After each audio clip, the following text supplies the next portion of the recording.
Hello, HobbyPlexers. This is Alex Sturgeon here for HobbyPlex Afterhours.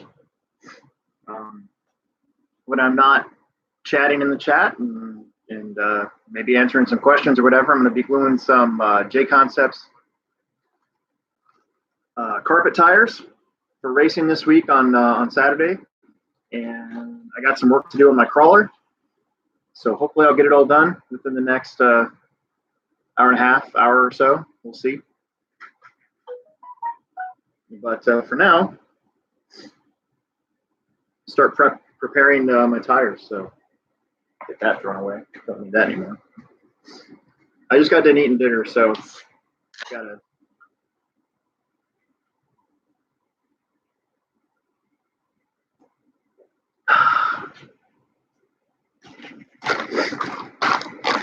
Grab my trash can.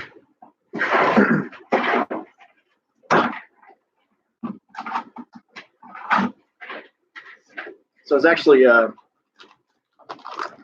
pretty tight on time today. Had to do the drawer at the store, so normally I've been getting off at 7:30, but today I was right on the cusp of not being home on time. I think I got home like 10 minutes ago, so I slammed some pizza.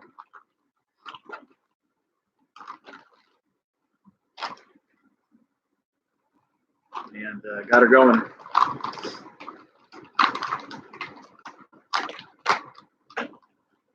So tomorrow, I'll be setting up the carpet off-road track for Saturday, and it's all new layout. And then they're doing some old race on Sunday, so the whole track will be cleaned off, and then we'll get ready for the crash in next weekend that I'm really looking forward to. It's our once a year carpet off-road trophy race. Kind of not a huge deal, but just hopefully it brings in a little bit more entries than what we normally get, and then finish out the year on carpet. And the next thing you know, we'll be building dirt tracks, more 10 scale oriented dirt tracks, and I'll be building dirt tires on HobbyPlex Afterhours.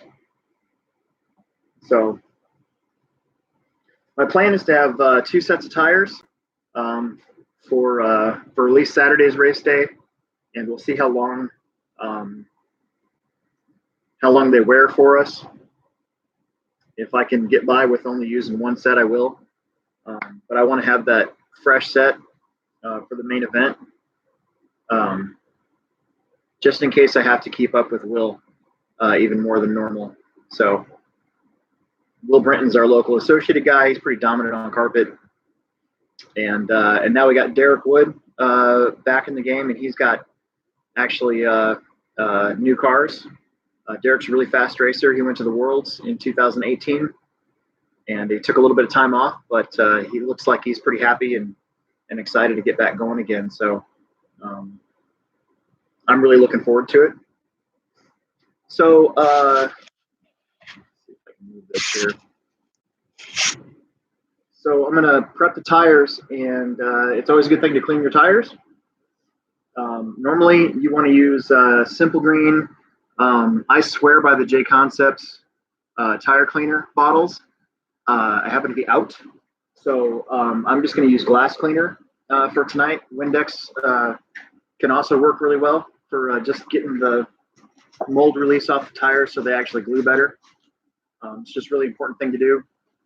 If you don't do that, you definitely risk having your tires come off. That's all there really is to it. So give me a second.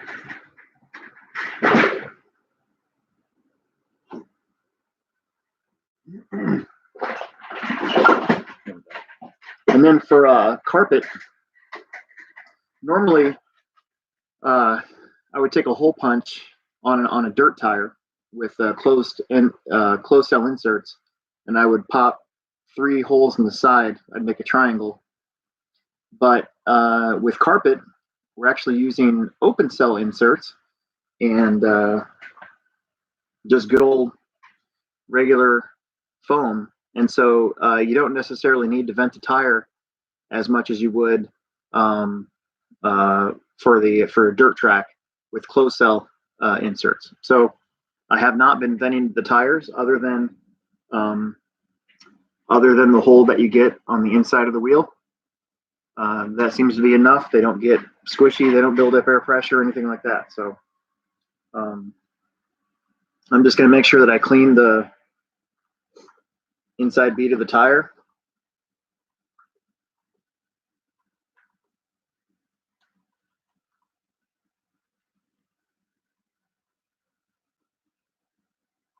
And then we definitely want these to dry.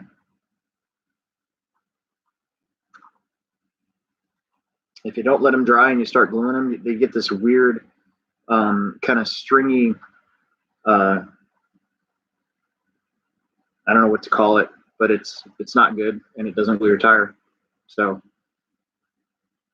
hello, Joshua.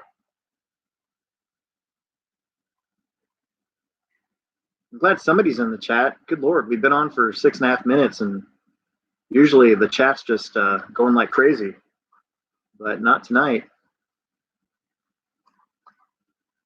Is everybody racing somewhere tomorrow, or is it Valentine's Day taking over for tomorrow? I know I'm bringing cupcakes for all the Friday night, Family Friday off-road racers. I think we're going to have a pretty good night tomorrow night because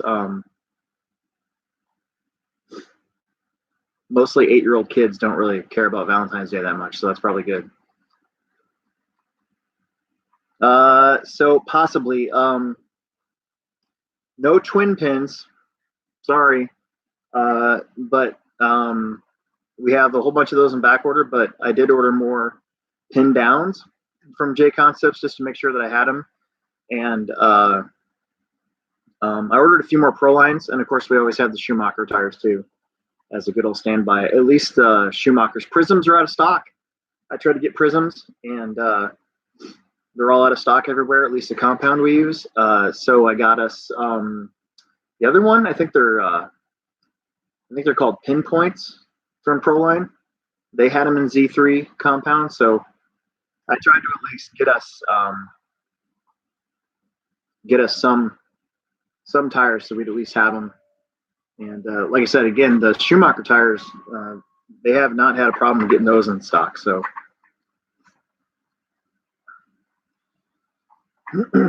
yeah, for dirt with closed cell inserts, I always punch 3 holes in the side. Even though the rims vent with closed cell inserts, it kind of blocks that off, so you still risk building air pressure inside the tire if you don't vent your tires, at least on the dirt side. Like I said, with open cell inserts, it's not near as important, but Matt, definitely with closed cell inserts. I'll see if I can find something. Hang on a second here.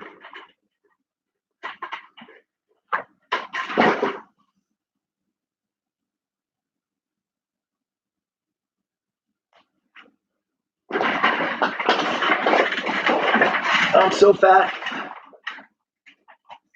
Try not to shake the camera.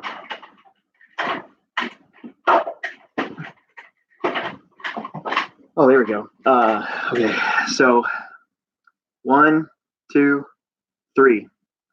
So that's how you do it. So I do that on almost all my dirt tires.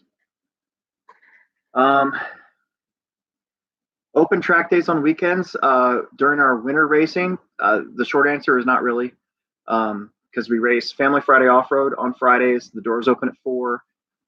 That's so that I can get any track maintenance in before race night. Saturdays on the carpet, we keep the dirt track closed because we clean a lot, and the carpet track kind of has to stay clean for it to stay consistent. And if we opened up the dirt to everybody, the dust that gets created would kind of seep into the carpet track area, and also the foot traffic would also get on people's shoes and then end up on the carpet. So it may sound silly to some people, but that's the truth. It's kind of an etiquette thing on Saturdays, and then on Sundays, it's kind of the same deal. When there's on-road racing, we don't really want anybody on the dirt on Sundays for the same reason, especially with on-road, because they're a lot more sensitive. However, when we switch over to our summer schedule, which starts in April, there'll be Sundays. Almost every Sunday will be open, because there won't be any more on-road racing on Sundays. Maybe once a month. I don't know. I'll have to talk to Tim on his schedule part of it, but Sundays definitely open up. And then when we really get into like May through July, or May through September, there's actually a lot of Saturdays. So you just have to be patient. During the wintertime, when things are really rocking and rolling, not a whole lot of open track days on the weekends. When we switch our summer schedule and everything slows down a little bit, definitely some open track days on the weekends. So hope that answers your question. Probably not the answer you want to hear, but that's what it is. So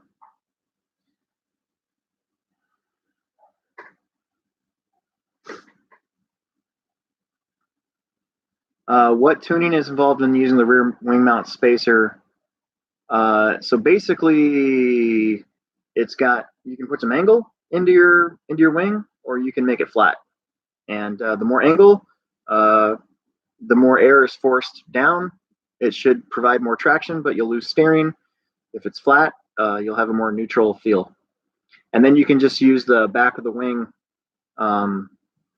You can leave more wick on the back of the wing or take some away too. If I'm at a track and I feel like I need to tick more steering, one of the small things that I'll do is if I have some wicker left on the back wing, I'll cut some of that lower, maybe a couple millimeters, and that usually helps loosen up my car a little bit and give it more steering. So that's all that spacer really does. Yeah, racing on Fridays has really been fun lately, and it's exciting to see people excited to race again. So I think you're gonna have a good night tomorrow. I think it's gonna be fun. And the cool thing about Fridays is nobody cares. Like, the track could be garbage, and it's not. It's really in good shape today, this week especially. But the track could be like bunk, and nobody on Fridays would give a crap. They're just happy to be there. They're more or less racing their friends and stuff like that. So I love Fridays. Fridays are super fun. Although I'm working most of the time, but that's okay. I get off at 8 and I go downstairs and finish up anything on the carpet track and kind of clean or work on my own stuff a little bit, and get to listen to everybody, give each other crap for how bad or how good they did. It's all kind of fun. So the one thing about the twin pin tire is it's definitely a lower profile tire, and it fits onto the wheel really tight. And you do got to watch the foam. You don't want to glue the foam necessarily into the channel. You want the rubber to actually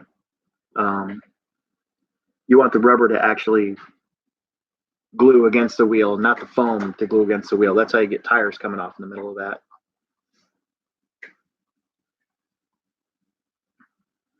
Oh, okay. Same thing. If basically if you move the spacer back, so if you move your wing farther away from the shock tower, you are essentially forcing that air that hits your wing downward at a farther back angle. So in essence, it should provide you even more grip than if it's forward. I hope I'm right about that, but it makes sense to me. Pretty sure that's what that is. It might even be, actually, I didn't even think about it. I haven't built a B62 yet. I haven't gotten mine yet. I didn't even think about it, but I know on that car you're supposed to be able to move the shocks. You can have the shocks in the back too, so maybe that has something to do with it. But for the most part, from what I've always understood, the farther back the wing is, it's all about leverage. There's more leverage to push the rear end down. It should give you more traction. And that old white guy just said I'm right, so that's always good. What am I doing?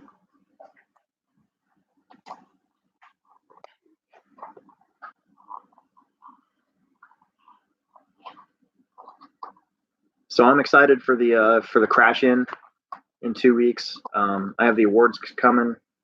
The awards look really good this year. I've always wanted to do a crash test dummy head, and we're kind of getting that with the cutout awards. They're actually on like a thick Lexan or acrylic plate, so it's not just like one of the square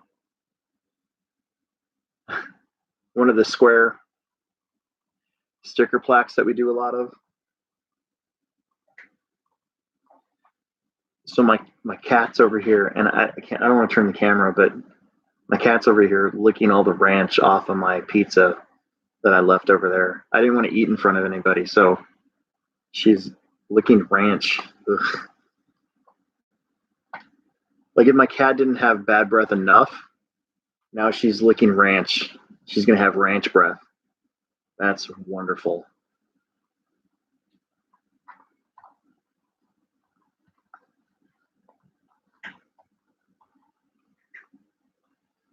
And so the other thing about gluing carpet tires up, especially, you don't really have to worry about it with closed cell, but with open cell foam, you kind of got to watch. Sometimes the foam can kind of like pack up to one side, and you definitely don't want that to happen. So that should be good.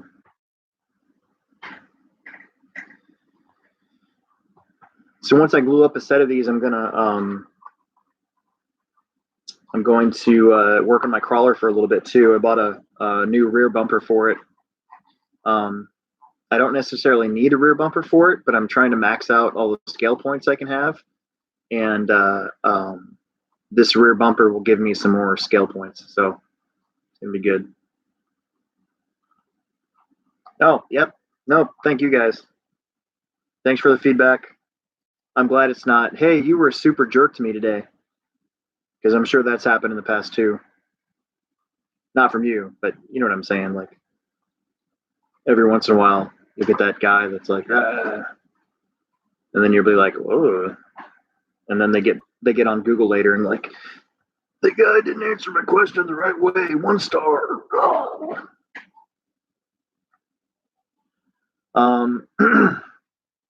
What's my opinion on the 7-inch wing? So probably not necessary. I think 2 things happen with the 7-inch wing. One is your tires rub more, and it does provide you more traction. So I would think that if you're on like an outdoor track or just a loose track in general, that a 7-inch wing could help alleviate some traction issues. But on our track, you definitely don't need it. Our track's all about corner speed. Everywhere is getting through the corner as fast as possible, and you don't want anything to bog you down. And having a bigger wing back there, having a tall wicker bill, anything that provides you more grip than you already have or need will just slow you down.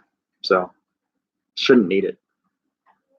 Unless it's the only wing you have, then you got to go with it. Sometimes I've been in a situation where the only wings they have is a 7-inch wing or a big wing or whatever. You're just like, well, okay, you just cut the wicker down more.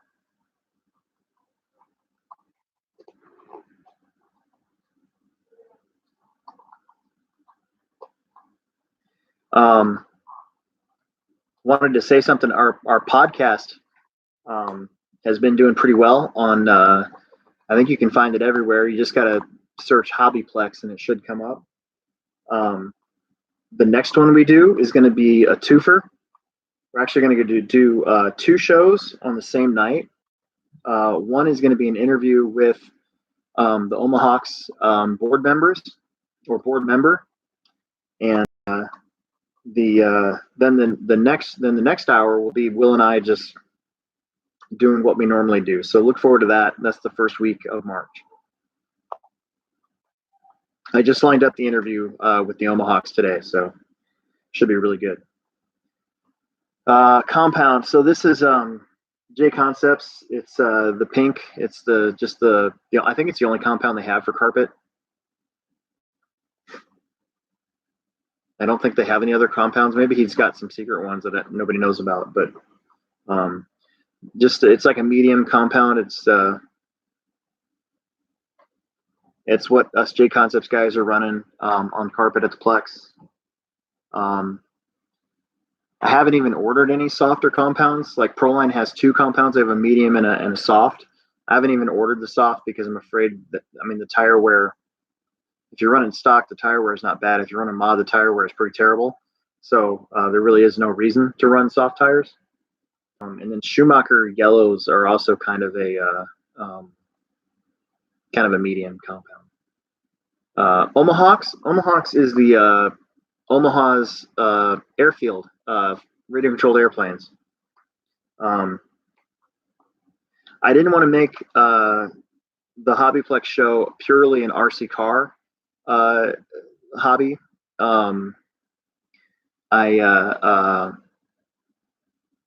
I wanted to include some air stuff and anything else, like I'm doing, like one of these nights I'm going to be building my Boba Fett model for the Hobbytown Galactic model contest. It's a Star Wars themed model contest, and I'm going to make him look like the Mandalorian. So I'm going to get some paint. We'll probably be doing that here in a little while.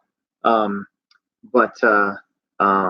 Omahawks is the local Omaha's local area club. They're at 132nd in Standing Bear Lake, and they got a great field. They got this brand new runway they're going to talk about. They repaved the runway last year, and I've been this last year of doing YouTube videos. I've meant to get out there and do a couple videos, and last year just never lined up. We were so busy with everything that I didn't even really get a chance to fly last year. That's going to change this year. I've got a plane that I've had for a year, and I haven't even maidened it yet, which sucks. So I'm definitely gonna get out there. We're definitely gonna do some video at Hawks Field, and maybe other ones if I can get out to them. But that's definitely what that is. Best tires for carpet. So I've tried a couple. I'm a J Concepts driver, full disclosure. So obviously I think twin pins are good. Pin downs are really good. Front swaggers are really good, but I've also driven other people's cars with Proline tires on them. Honestly, on black carpet, I don't think there's one tire that's necessarily the greatest tire in the whole wide world. Maybe these twin pins. That's why they're out of stock everywhere, because everybody's using them. But they also wear kind of fast and modified. I think if I was running stock, they'd last a lot longer. But pin downs, pin points, all those regular tires, you're probably fine with them. I don't think there's going to be one tire that's necessarily better than the other ones. The J Concepts guys can get pin downs to go just as fast as twin pins if they just take the outer pin off. If I had a set here, I'd show you. But you just got to massage the tire a little bit with those and almost get rid of some grip. Whereas these you just throw them down on the track and you don't have to do nothing. So.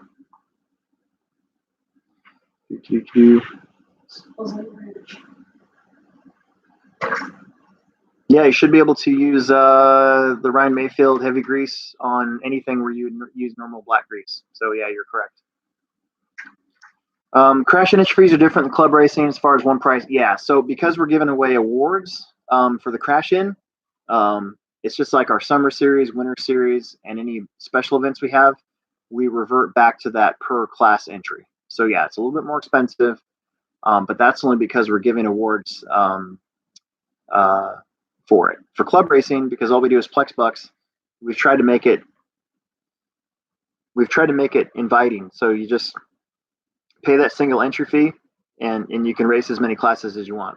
But because it is a larger event, and we are paying for trophies, well, not trophies, but whatever, the awards and all that. I don't like calling them trophies when they're not trophies. Yeah, so you got it. You know what I mean. That would explain why, that is, at least. Right. Yeah, we got lots of B61 bodies in stock. J Concepts, Proline, stock, associated ones. Yep. Totally.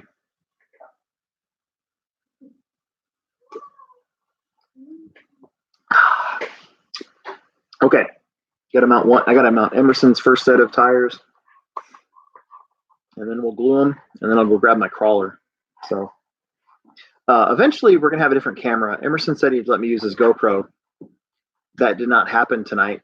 So but maybe next week we might try a different camera. So or you can pre-record. Yeah, that's true. It's not fun if it's not live. Do you ever do any boat racing? Nope. That's one part of the hobby I've never done ever. I would imagine it'd be super fun, but there used to be a club in Omaha a long time ago when I first started working at Hobbytown, but I have not seen those guys in so long. I can't even remember what they'd look like. It's been that long, but sorry. I'd imagine that'd be kind of fun though, especially at nitro, going super fast.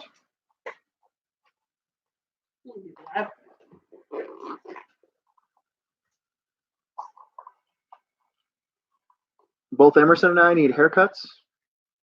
I just got next one. week. I just got one. You did? Yeah. Doesn't look like it. Yeah, I didn't get it on the top.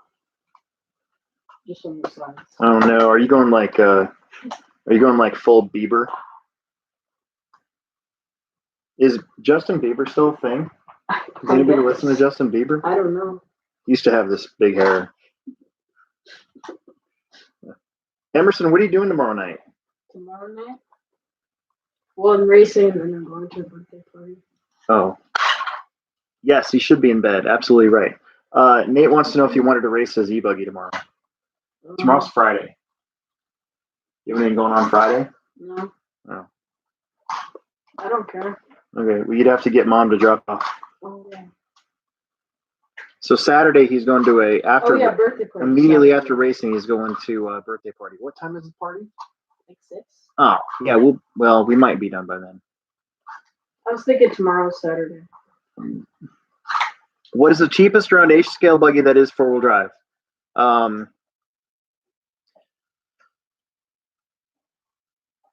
That's any good? Probably those Losi ones.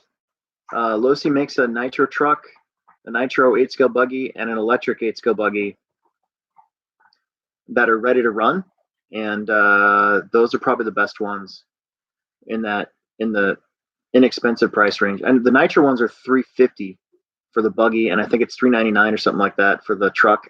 I think the 8-scale one's more expensive, but I'd look into that. Stay away from anything called Exceed RC. Anything on Amazon, because it's all crap. You're just gonna end up blowing all that money for no reason. I think at least with the Losi 8 series, even though they come with like plastic rod ends and plastic shocks, I mean that's all to get the price down. But other than that, they're the same car that you would spend $800 on in a kit form with all the metal stuff on them, and you can always upgrade to that later. So that's what I would think would be the best bang for your buck. It's a good question. What am I here? Don't need it. You know those bearings? What? I got new bearings. What kind of cupcake should I get tomorrow for the Friday nighters? Chocolate, vanilla, both. Red velvet.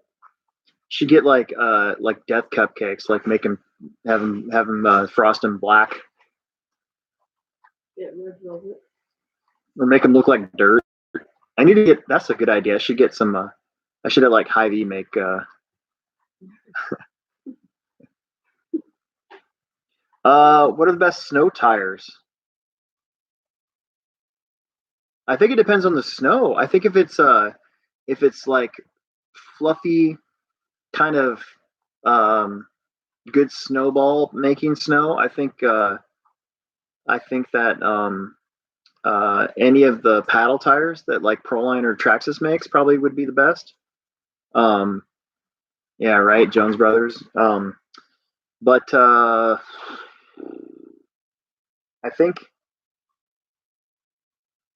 think if it's like the snow that we would have if that we had snow out there that it's like super hard and icy, I think you'd almost want to make your own. I think you would take a tire and take like push pins and glue them in the tire to make studs. I could see doing that. That would be you just don't want to grab your car from the tire so you don't rip your hand off. But I don't think there's any pre-made like snow studs out there.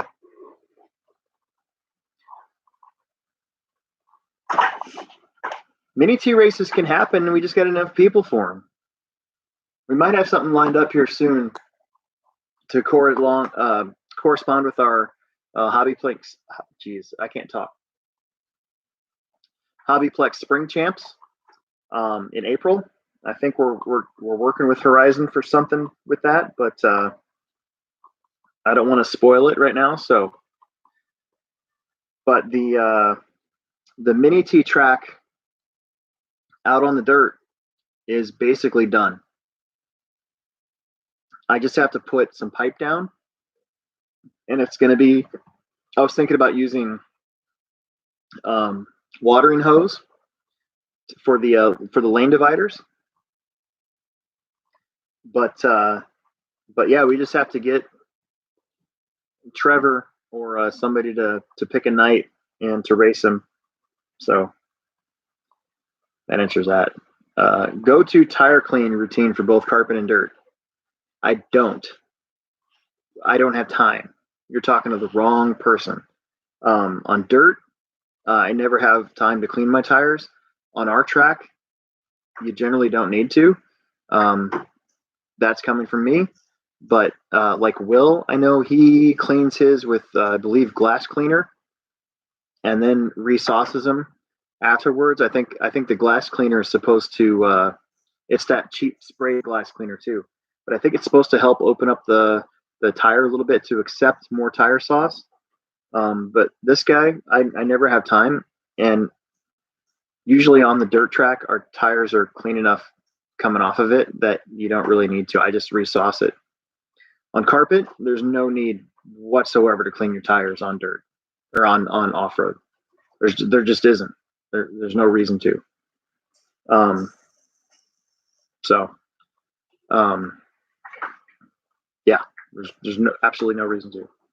So, okay, I think I got this pretty good. So now,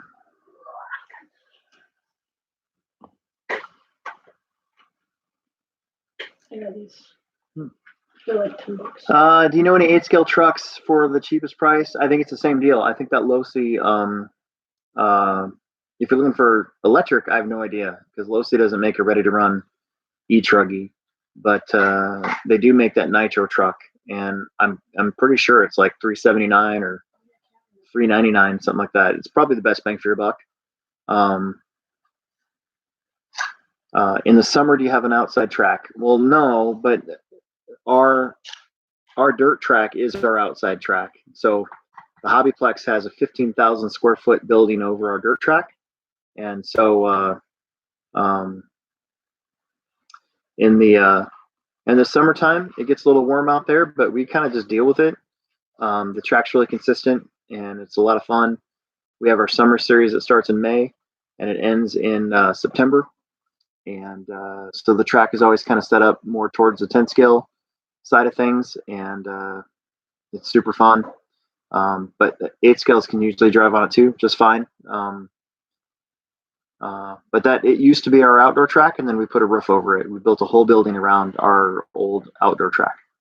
So, how long is this? Like a super long time, unless you're doing unless you've got like a VXL, free cell, and you're doing burnouts all the time, I could see a set of slash tires lasting probably. I mean, I know the ones I had for our super slash that I stopped using. They still had plenty of tread on them. And I think we used them. I think that they had at least a year on them with stock slash racing out on the dirt. Yeah, they were still good. Although Emerson, this doesn't count because Emerson did a whole bunch of burnouts out there. But if you guys can see that, so even under the hands of this dude here, you know, so they should last a while. It should be really good. I just got a text. Oh, she's mad at me. I turned off the furnace so that the noise wouldn't bother the live stream. And she's like, "Can you turn off the furnace?"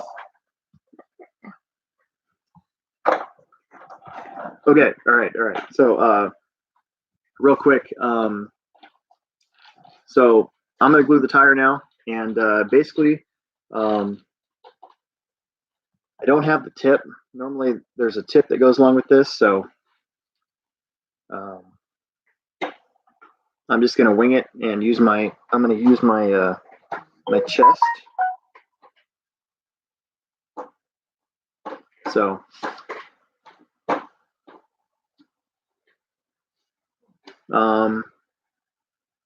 Yeah, the last round of the series for the Techno series, I kind of have an idea what I'm going to do, but honestly, I haven't really thought about it. It's a good month away, and I'm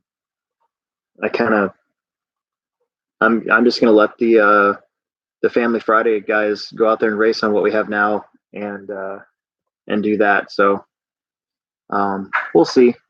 I don't like the jump coming onto the straightaway now because everybody's been crashing there, and I hate it when people crash on the straightaway because it ruins cars. So I'm going to try to. I have an idea to make it a 180 turn right there. I just haven't figured out how I'm going to do it. So, you have to clean the tires if they're dirty to go on the carpet track. Yes, definitely. So these tires that we're gluing up tonight, you wouldn't even run these on the dirt because they're way too hard, and they wouldn't. You just do cookies out there. But if you have something like a slash or anything like that, and you want to run in the Plex Spec class, you would definitely have to clean the tires, and you definitely have to clean the truck too. Usually, if you've been out there, it's just that the carpet track costs a lot of money, and we're trying to take care of it, not get it all muddy or dirty. So, yeah. Yep, 9 p.m. every Thursday now. So the plan is to get home on Thursday nights by 8:30 or so, and just have something to do and get everything set up. So I know I started at 10 the first time, but I think 9 o'clock's better, especially for me because I'm getting old, and I actually like going to sleep earlier than I used to. I used to stay up till like 2 a.m. in the morning, and not even like it'd be like a glancing blow. But now, if it's 2 o'clock and I'm up, like something's wrong. Like I'm done, out of there. So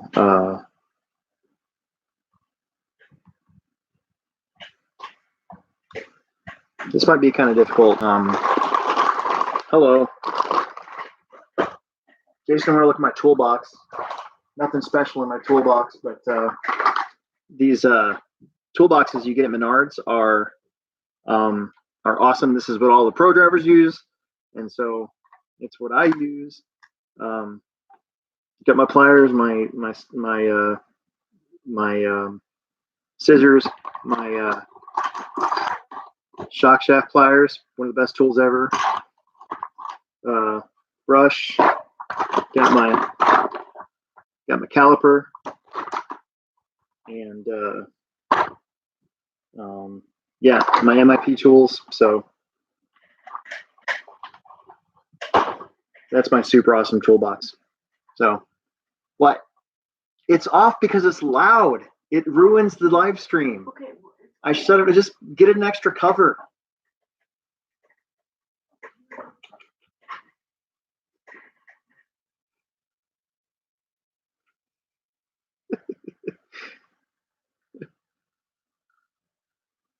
Yeah, tomorrow's Family Friday off-road. Yep.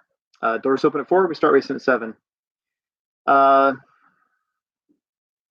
So the crawling event for the summertime is once a month starting in May. Or no, I'm sorry, June. So I think I have dates, but I'm going to double check with what the 402 Club is doing to make sure I don't conflict. And they'll be once a month, June, July, August, and September. And it's not going to be a series or anything like that. I don't want to make it too serious, so it's going to be like just more of like a get together type comp. And we won't make anything too gnarly, but I hope to have people out there. I'm trying to get. We'll see. I might be able to get like a sponsor for it and make something out of it, but we'll see what it is. But that'll be coming soon. I'm working on. I'm getting all the. So we just announced our spring oval race. I'm getting ready to get the flyer done for the summer series and the spring champs. The spring champs is already on RC sign up. The summer series dates I already put on the summer series Facebook page. You can get on Facebook and go to Team Associated HobbyPlex, and it should come up. The dates are posted there. The first one is May 16th. It's usually the Saturday after Mother's Day. Never ever schedule anything Mother's Day weekend. If you're a track owner or whatever, don't do it. It just causes you headache. Yeah,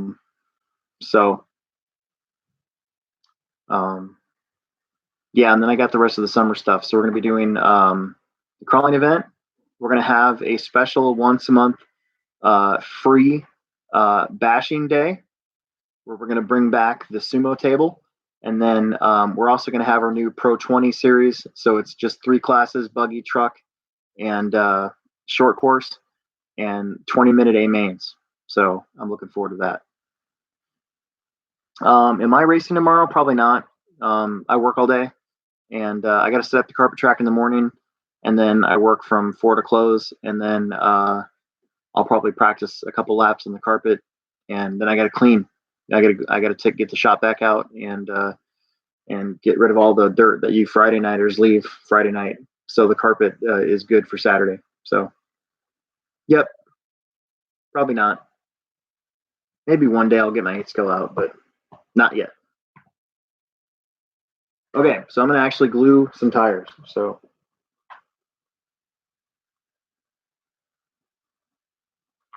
the key to the good tires to get underneath and actually have the bead touch the plastic.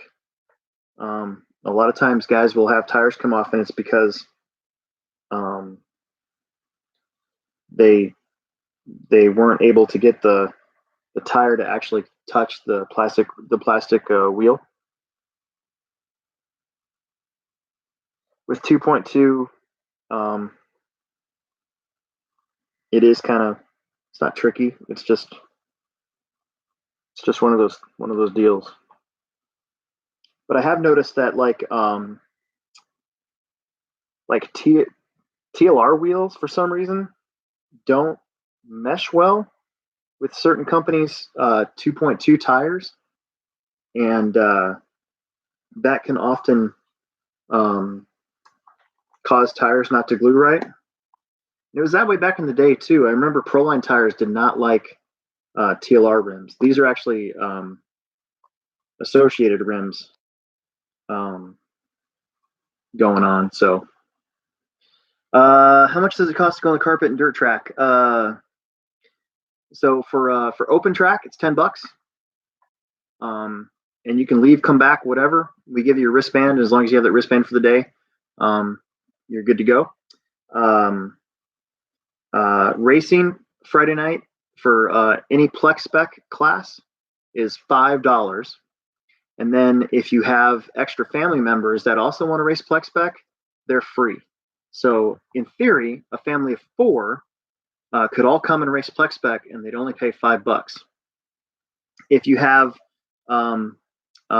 let's say somebody come and they want to race stock buggy and 8-scale buggy on Fridays, then it's $20. And if they have any extra family members racing Plex Spec, Plex Specs free. So we really try to make it affordable for everybody to come out and at least give racing a try. On Saturdays, racing is $20 for as many classes as you want to run. So it's just a single entry fee. Same thing on Fridays. If you wanted to race Pro 4 and e-buggy, it's $20. So yeah, it's usually really busy on Friday. Last Friday, we had 68 entries, 47 beginners. And that is the most we've had on a Friday night in a long time. And I hope that that continues, because we used to, back in 2012 and 2013, we were getting 100 plus on Friday nights. And that was when, it was just one race day. And that 100 plus made us move to 2 days of racing. We split it up by Fridays were 8 scale, Saturdays were 10 scale. And then you kind of saw the numbers kind of come back down as like 50-50.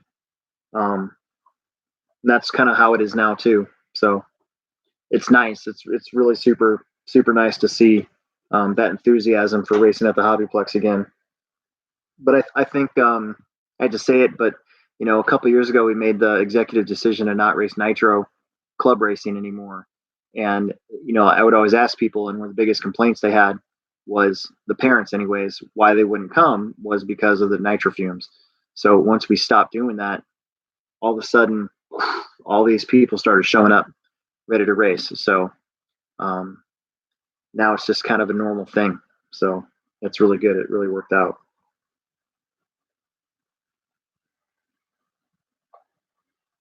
So I'm going to see if I can get a better shot of this. This is why I want to get eventually I'm going to get a different camera. So Pro 4 does not run in the Summer Series, Nate. Sorry. Team Associated doesn't make one. So we are going to run 4x4 stadium truck. And that's because Team Associated Reedy has agreed to make a speed controller motor combo, the big prize for that. But also, you can take a B64 and a B74 and turn it into a stadium truck, four-wheel drive stadium truck. So, so our next dirt race is tomorrow night, Family Friday Off-Road tomorrow night. And then the track next week is open all day Monday, Wednesday, Thursday, and Tuesday from 4 to 10. Here, let's see if I can get this down. So you kind of want to use your thumb if you've never done tires before, and just peel back and make sure that that gets in the bead. And then you just kind of make your way. And you don't want to skimp. You got to do the whole tire, otherwise it'll come off. I see that at the Plex a lot, where some people have never glued their own tires before. They do the old triple dot, where they do one here and one here and one here. Well, if you do that, yeah, you might be able to get the tire off the rim, but it also makes it easier for your tire to literally come off the rim in a race. So you just don't want to. It's just not something you want to do anymore. Back in the day, in the 80s, that's kind of how we used to glue our tires. Was we wouldn't go all the way around the rim. It was unheard of because everybody tried to reuse their rims. So, and then pop this guy over it, and that applies pressure. And then I'm just going to let that sit until it doesn't smell like glue anymore. That's kind of how I can tell when tires are done. I give them the old sniff test, and when they don't smell like glue anymore, when you're not getting high off the glue, they're good to go. So I'm not telling people to sniff glue, but if you want to tell your tires are done, sniff the glue. If it still smells like glue, they're still working. So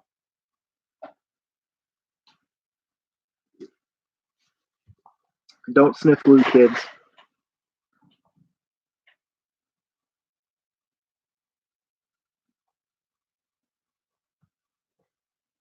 So water getting into tires is I see it often because now that our cars, especially our ready to run stuff, is waterproof.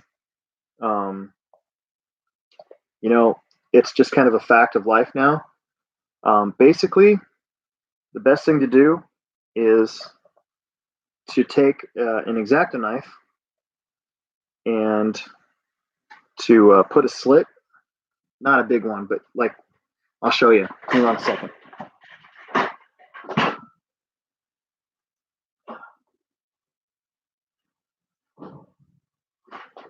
Okay, so this is my one of my crawler tires, and it's not going to hurt anything if I show you guys what we're doing.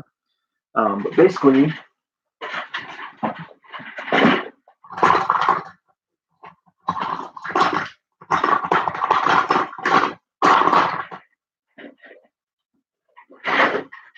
um, basically, you just take an X-Acto knife and you just go like that, and like that, and like that.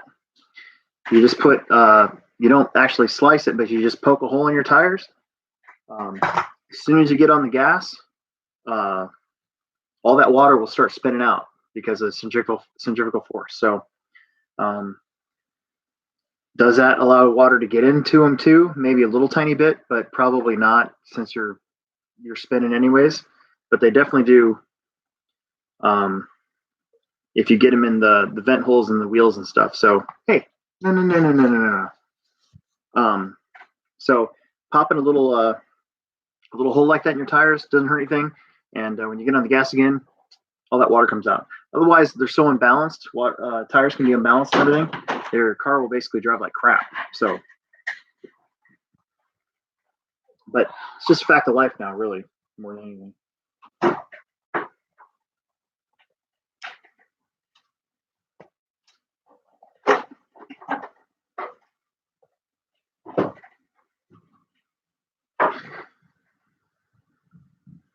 Yeah, it can ruin foams, but if you're running closed cell foam, it really doesn't. Open cell foam, definitely, but closed cell foam can actually they can get pretty wet. You'd be surprised by how wet they can get.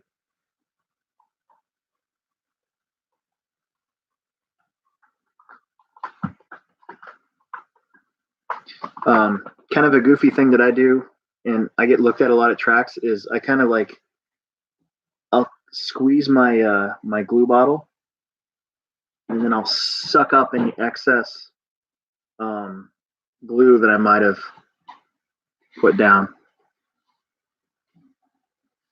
It's not that I'm trying to save glue, but if you don't need all that glue, why have it on your rim? You know.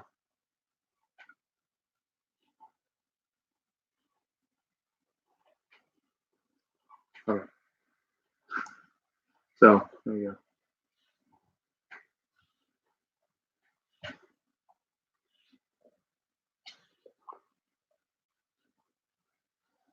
It also, if I had a tip, it'd be a lot neater, but I don't have a tip, so oh well.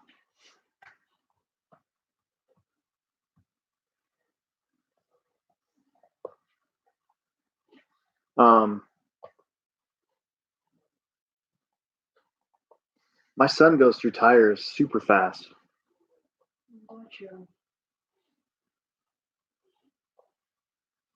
faster than I do because he's on the wheel.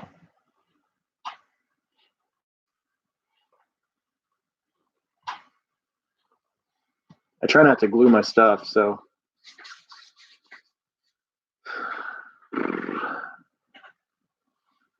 yeah, shouldn't hurt it.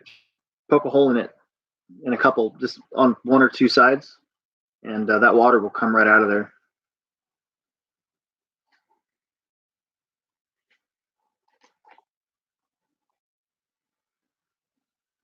Shouldn't hurt, so should be fine. Okay, so we're gonna let those sit for a little bit. I'm gonna put that there so it's not out of the way. I'm gonna put these here, and I'm going to look at my crawler because I got a new rear bumper.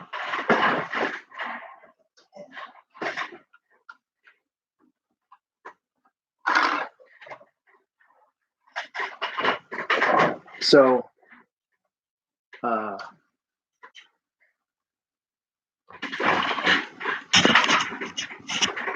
I got this new rear bumper, and it tucks really nice underneath my body. But I got to make it like a, you can see here, if you can see that. These two holes don't necessarily line up with the holes on the Enduro chassis. And so I'm trying to think if I should maybe just pop a new hole in here, or if I chop the chassis. Problem is I don't think I have a cutting wheel on me with my Dremel. And then the other thing I want to do is I want to keep, I got these two lights, so if I plug it in, you can see I got my two lights here, and this was on the bumper mount. I don't really want to lose this because they went just like that. So what I was thinking of was putting it behind the new bumper so that it still has some light underneath of it. But it'll just be hidden, so it'll be like a glow almost. I don't know. You know, take her with you. Yep. I haven't decided what I'm gonna do. She's gonna come back there. I know she's gonna come back there.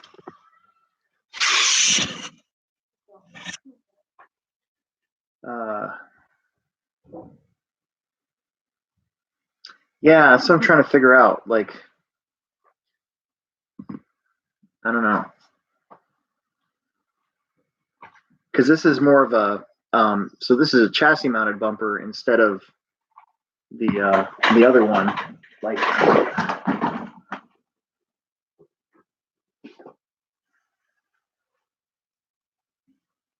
so I have this. This is my old bumper, and this one actually fit into those two slots right there. And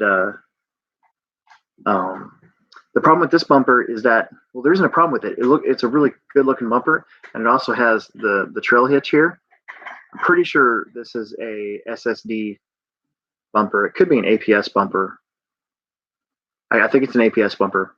Anyways, whatever. But I don't like how wide it is. It's just it's too wide. So this one is perfect because you can see that it's just way better, and it has this like angle to it. So you see that right there, like that. So it's gonna be awesome. But yeah, I don't know. I don't know if I want to put in a slot or not. I could just take my Dremel and like wonk that out, because it just has to be held in place. It doesn't even need to be. It doesn't even need necessarily the screw to be super tight, because it's not going to go down. Oh yeah, it's metal. It's both of them are metal. So yeah, I guess I wouldn't necessarily need. I could just bore that out with the Dremel. Maybe I'll do that. It's going to be loud. Okay, hang on. I'll be right back.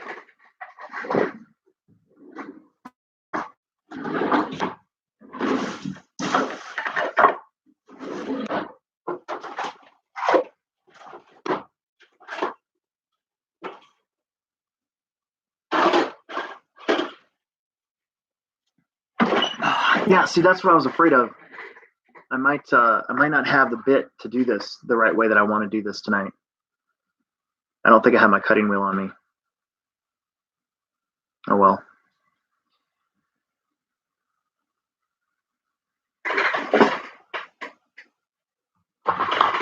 Oh, Jackson's up.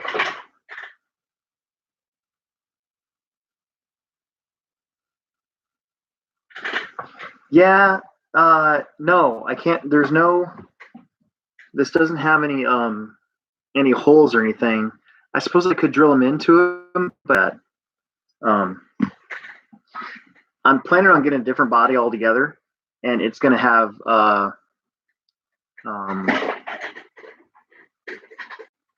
light buckets. So I'm not too worried about losing my taillights. I just I don't know, maybe, but yeah, no, yeah, I'm gonna go put this back. No, I have a cutoff wheel. I just don't have it here. It's at the Plex. I know exactly where it's at too. Oh, I might have it, but I think it's at the Plex. So I have this. I have this really unorganized pit area, and I have this box of stuff right here, and I'm pretty sure my cutting wheel is right there, and it's like a messy person's desk. So if anybody ever came in and cleaned it, I wouldn't know where anything's at. But because it's mine and I know where stuff is at. I just I forgot it. I even told myself not to forget it because I wanted to try to do this tonight. Luckily, there's not like a crawling event or anything like that going on. So I'm gonna get the. I'm planning on getting the Vanquish half cab body and having an interior and having a driver. It'll be some Star Wars thing, and I don't know. I'm excited about that. So our live stream is every Thursday at 9 p.m. unless I'm doing something. So it's that's the plan. Every Thursday at 9 now. That's HobbyPlex Afterhours is what I'm calling it. Jeff, some of the cars behind me. RC10.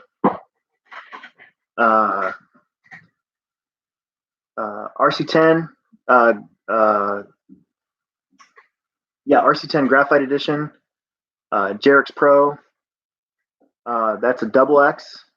That's a double XT. That's an LXT. That's a Jerix T. That's a triple XT. That's my RC8 that I never drive, and that's my Axial monster truck. Oh, and then it's out of frame, but I got my RC10T that's basically in mint condition, and then I got my Tamiya Falcon. That was my first good car, like 1988 or something like that. I was in 4th grade. I was in Miss Dunning's class.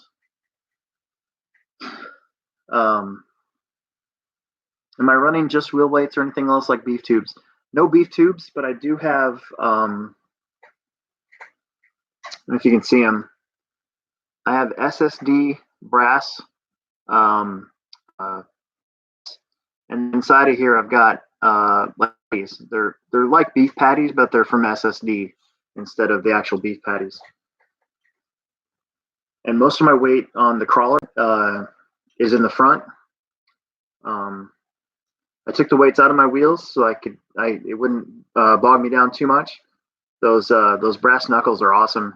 They're about the same amount of weight that I had inside my wheels, and then I got those patties on them. And then eventually I want to get these brass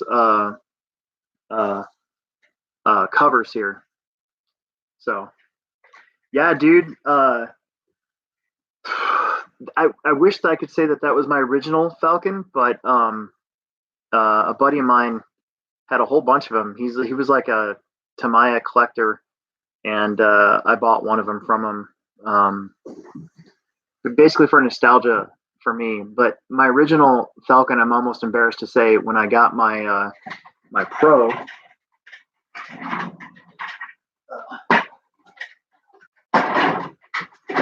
So when I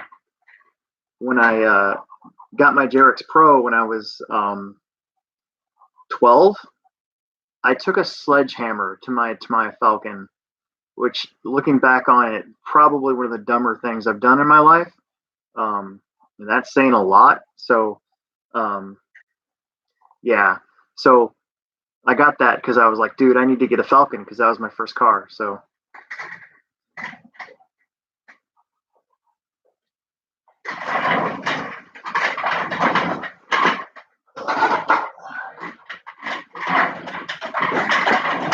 yeah, and he sold me. The dude sold me. Dan's his name.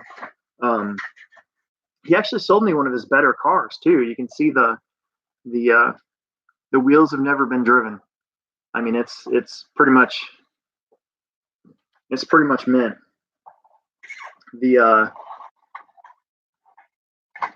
It's crazy because the original body that I did, my mom and I painted it, was this really hideous lime green and orange. So I like this paint, the box art paint job, a lot better than what we did. I don't know why we did lime green. I had this thing for like neon green when it was the 80s, so of course it was neon, but yeah, it didn't turn out very well. Um,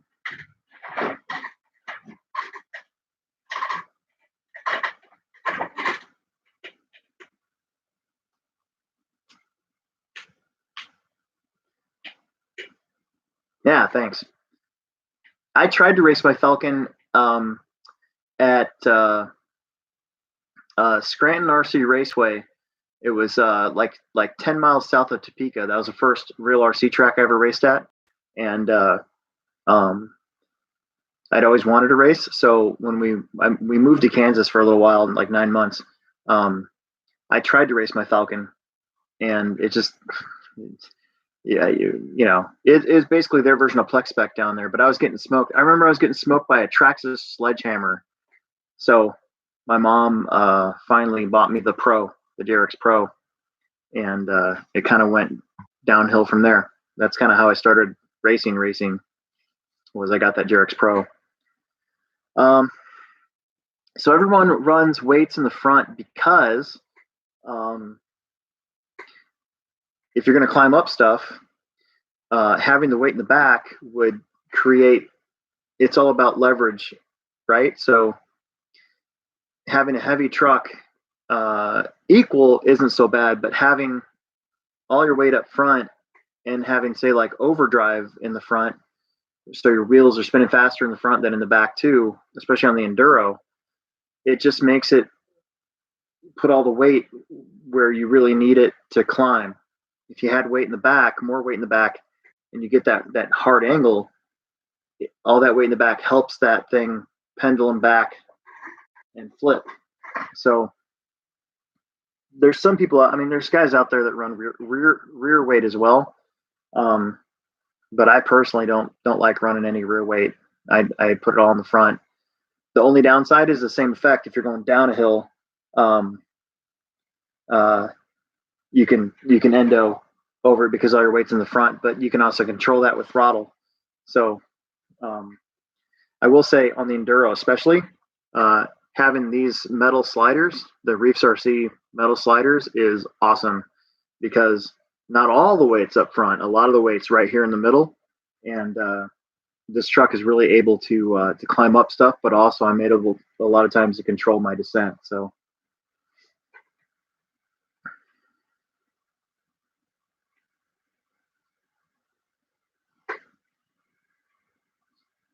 yeah, I missed out on the RC10. So my my parents, my mom got me my RC stuff, and uh, we went to Bel Air Hobbies here in Omaha, and I had my RC Car Action magazine out, and I circled RC10, and I walked in there, and we were basically talked out of getting an RC10 in lieu of the Tamiya Falcon. So it's weird how fate brings it. So I was a Losi guy pretty much most of my life, and uh, if it wasn't for being talked out of getting the RC10 and building the Falcon instead, I might have been an Team Associated guy all my life, right? So now I run whatever I want, and I love both brands, and I have fun with everything. But you know, a couple years later, I was a diehard Losi guy with my first real good car, which was Derek's Pro. Um, Yeah.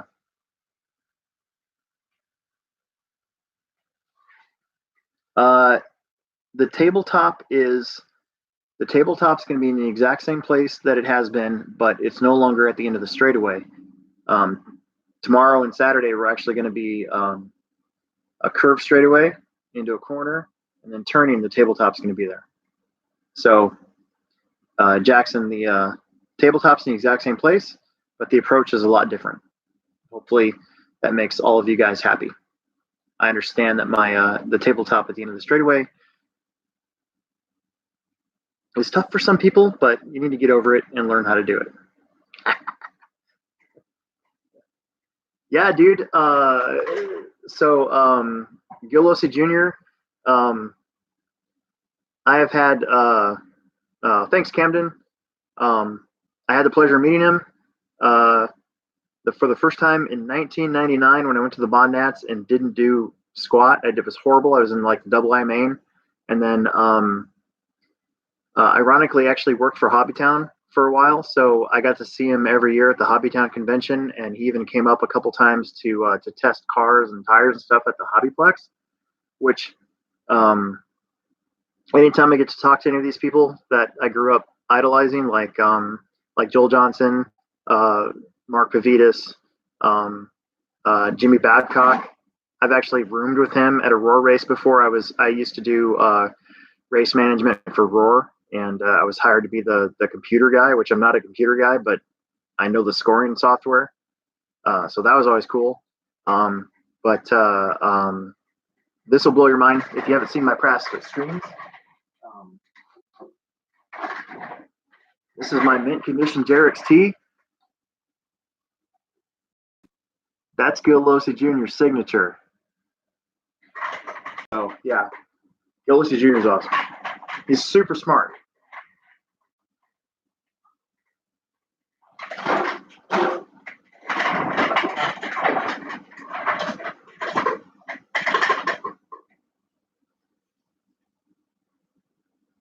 Yeah, Camden's one of the dudes that's been coming to the Techno Series pretty much every round, I think. So really appreciate you thanking me. But like I tell people, I wouldn't do it if you guys weren't coming. So if there was like only 10 people showing up, I'd do my best for those 10 people, but I definitely wouldn't be in. I wouldn't be in the mood to do as much work as I try to do. So you guys make it happen. You guys are awesome.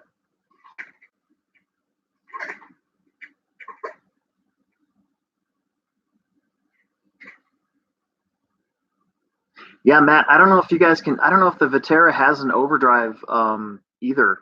The Axials do. So Axial, you can get an overdrive and you can get an underdrive and basically achieve the same effect.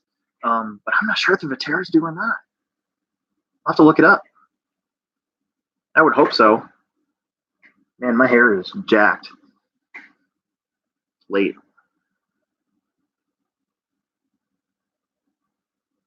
Yeah, I got to meet Gil Losi Sr. at the 1996 Stock Nats in Fargo, North Dakota. And again, it was one of those things where I was starstruck. Like I was afraid to talk to him. I had this really bad habit. I remember at the 1999 Mod Nats in Corona, California, Ernie Prevetti and Gil Losi Sr. were parked on the very edge of the track, and I had a really bad habit of knowing where all these people were, and as I was driving around, I'd actually like look at them, take my eyes off my car, and look at them to see if they were looking at my car, and then crashing, and then being like, oh, they were looking at my car, So, yeah, really bad habit of doing that. I don't do that anymore. My son does that though, so that's why I don't stand around the racetrack when my son's racing. I try to be somewhere where he can't see me, so that he doesn't try to look at me. Yeah, so that one's a Magnum Junior, and that one's the Magnum. That one's the old school Magnum with the strap. It even has an actual antenna. This one I found at the HobbyPlex. It was going to be thrown away, so I snagged it just for my collection purposes. That one actually works, and I got it in a trade for one of these cars, and I took all the electronics out of it, and now it's just a collection piece for my stuff. And then I have this box of old motors and speed controllers, mostly Novak, but you can see I got a Losi Revolution in there. Got a 410 MC. Could be a T4 in here somewhere. I got an actual working Cyclone. It works. I've tested all these. There's a Tempest. The Tempest was really cool because it had a throttle control that you could turn up and down. To that was like the first thing to help help with traction and stuff. So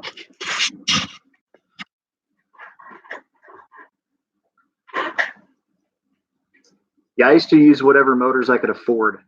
So mostly, I think slot machines.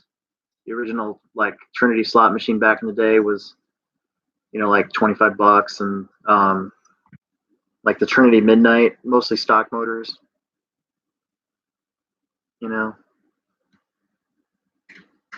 The fastest car I own would be my e-buggy. I think with a 1900 and a 4-cell, they go pretty fast. Probably 50 or so. So I'm not much of a basher speed guy. I'm more of a racer, so or a crawler. So I'm either going slow or I'm focusing on lap times, right? So I don't really care how fast my car goes. I have been thinking about taking the Super Slash and turning that into a drag car next year. We'll see. But hopefully, if I do that, I'm going to make it go really fast. Yeah, Wimpy Motors. I remember all the mod guys at regionals and stuff would run. A lot of them ran Wimpy. What was the other brands? Lightspeed. That was a motor that was really big around here. Ultraline, which is actually the guy's still around. He owns a track in Topeka. I was actually sponsored by ESP from 1998 until probably 2004, 2000, basically, yeah, 2004, something like that.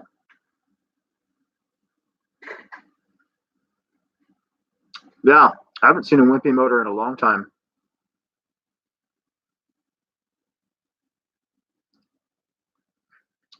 I do see a lot of these. It's weird because most of these motors that I have in my car, so I try to make them era specific. A lot of those Losi motors, like that Revolution I have, a lot of those just wandered into the Plex one day, and I usually try to buy them from people. I'm like, hey, dude, I'll give you $10 for that motor. It's never going to be used again.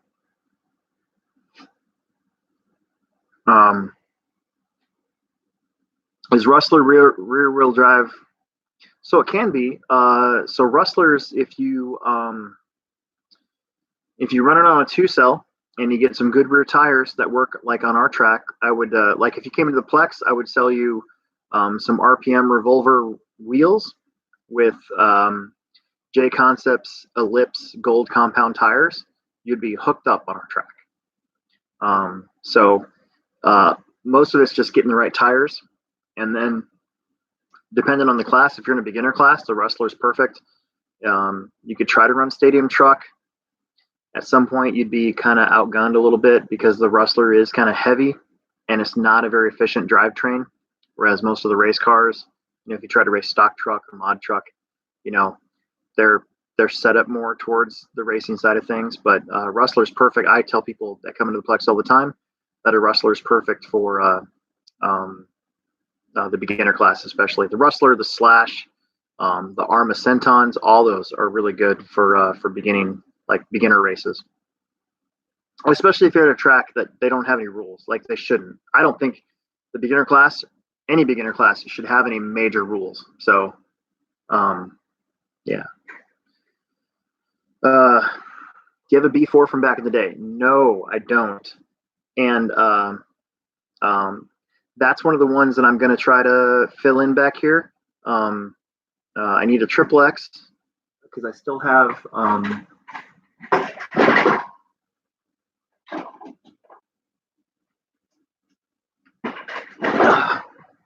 have my Roar National triple X body, so I need that, and then a B4. The problem with the B4 that I found, I haven't been able to buy one yet because most of the B4s that I see are the ready to run B4s. They're not the actual like kit B4s. A lot of B4s have been converted into oval cars, like street stocks and stuff. So you just don't see too many quality collection B4s come in. Yeah, dude. There's my. Did you see my body? I got that thing ready to go for a triple X. It'd be great.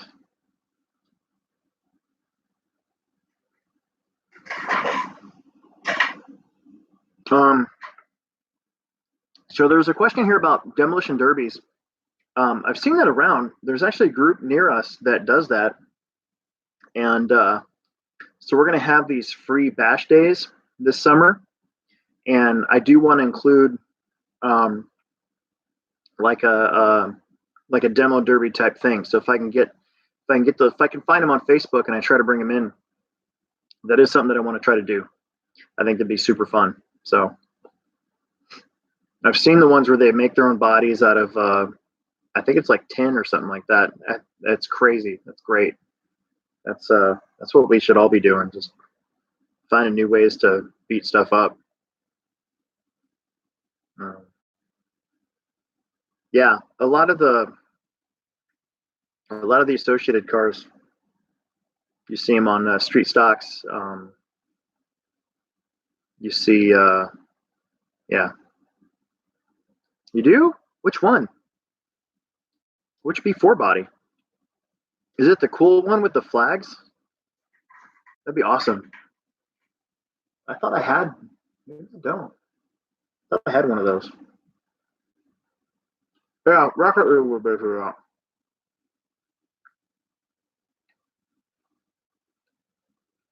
that.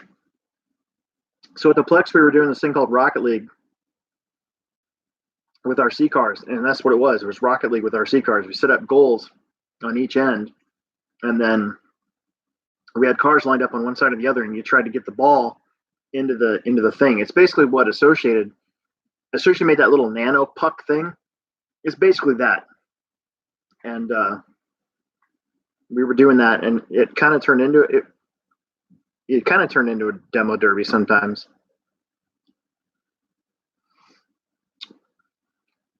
Yeah, I think on clay tracks, you definitely would want a brushless motor. I think brushed motors would get really hot. So,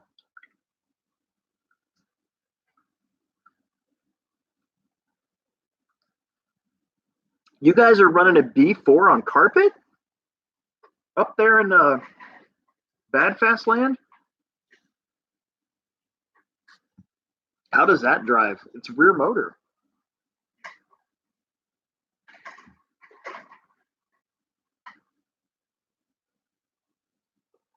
It was pretty fun. We didn't get a lot of takers to do the Rocket League, but it definitely was fun. We might try it again sometime, but we kind of set aside certain days for it, and then only like 2 or 3 people would show up, so we'd have to go upstairs and try to just grab customers and bring them down and let them try it. And it didn't end up getting as big as we thought it might have. Just kind of disappointing because it was something new, something different, something to use our facility differently with, other than just racing. So.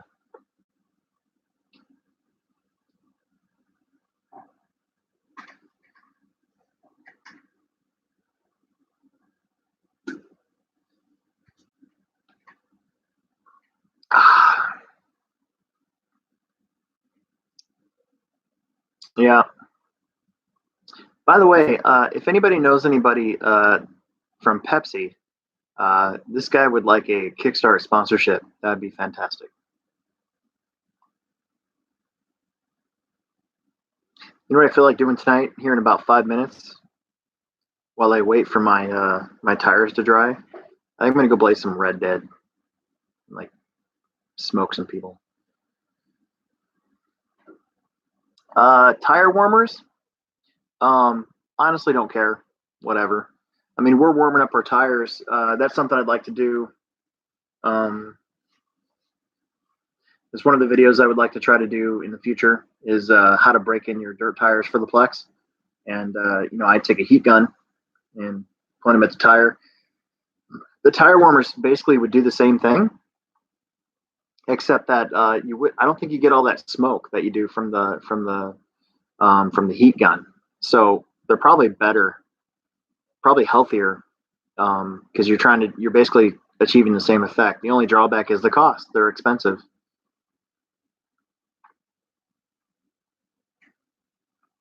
What should I use to polish my tires on an RC car? Like, when you say polish, is it like are you talking about like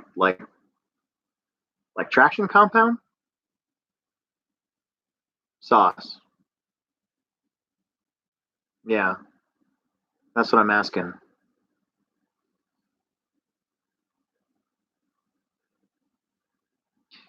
Um, Matt, uh, some people try to do that. The risk you have is not is burning them off. The risk you have is getting the edges of the tire too flat when you start doing uh, like figure eights in a parking lot or something. Um,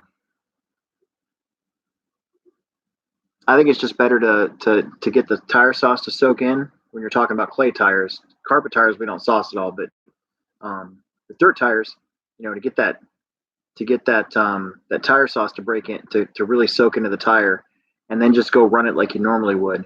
I usually do that twice before with heat. Um, so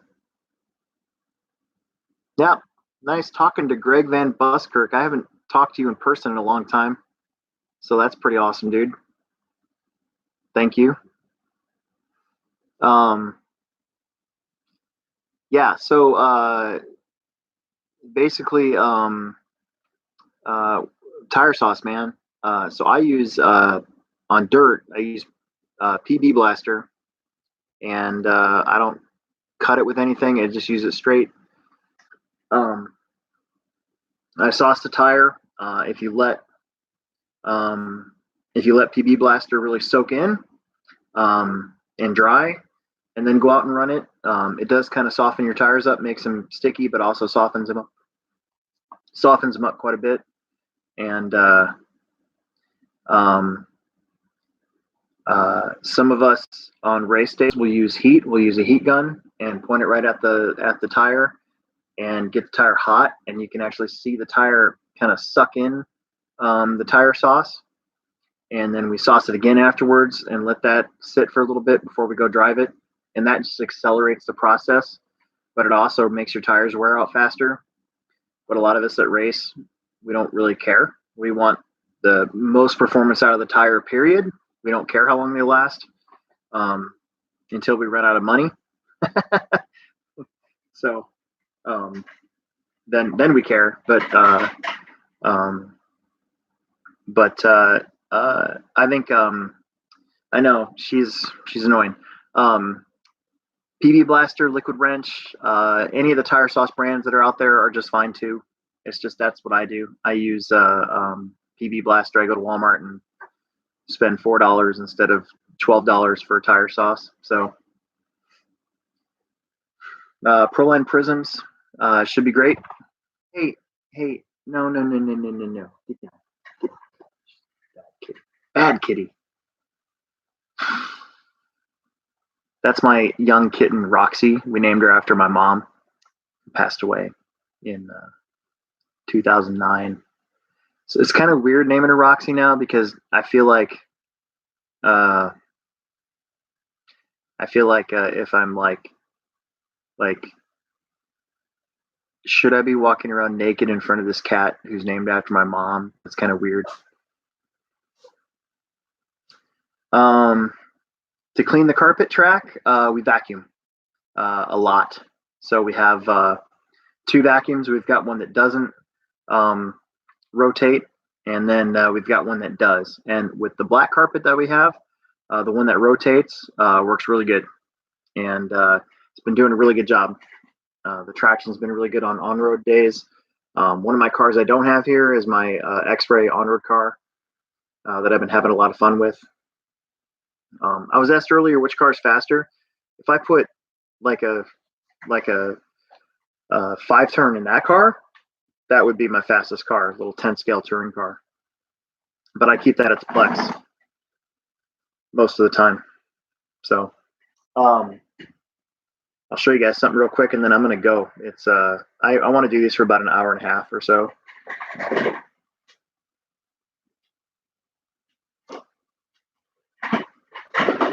So that's a picture of that's my mama right there, and that's me, and that's this truck back here, my LXT.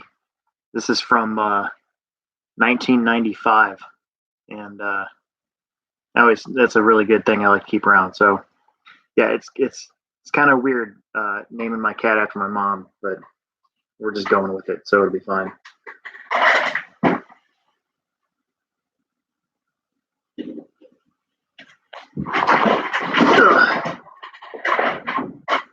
Yeah, it was 10 years ago. I mean, it's 2020, and yeah. So, anywho, on a lighter note, I'm gonna go. It's 10:30. That's usually my cutoff time for the HobbyPlex after hours live stream. You guys are great tonight. Thanks for all the interaction, and I hope I showed you guys some tips or tricks on tires and whatnot, or whatever. Hope you had just fun either way. So one more question here: how do I keep the dust down on the dirt track? I don't. Unfortunately, I have yet to find the basically watering the track. As long as I have the track watered, the dust is lower, but I'll never get rid of all the dust. So we just do our best to clean and sweep and vacuum and all that. So yep. Okay, that's it. Thank you guys. This is a lot of fun. We'll see you next week, and for a special pre-crash-in edition of our after hours live stream. Thank you.